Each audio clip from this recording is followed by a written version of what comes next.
With the raging drug epidemic in the Fargo-Moorhead area, NDSU is taking a stand and raising awareness by inviting students to a screening of the documentary Chasing the Dragon, with a discussion panel afterwards. Here today talking about it is that it kills people.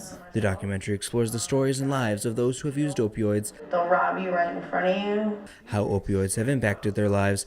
I'm not even getting high, and those who have had to bury their own children because of it. The minute that chemical hits your bloodstream, you lose control of what it does in your body.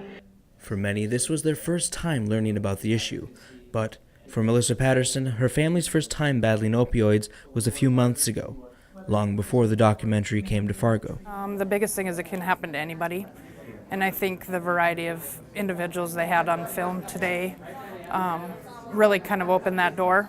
After the film, a panel featuring local specialists, including law enforcement, answered questions from the audience. First Lady Catherine Burgum was also in attendance to show her support for the community.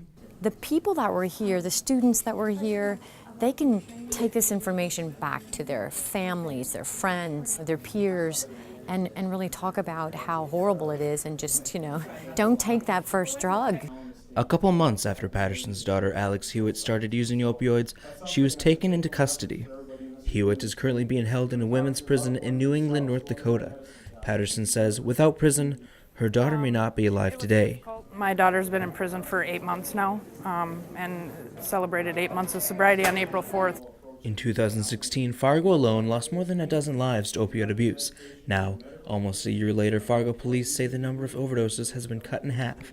Though the numbers may have gone down, members in the surrounding community say they will continue fighting this devastating opponent. With photographer Jared Eischen, Trevor Tice, Campus News.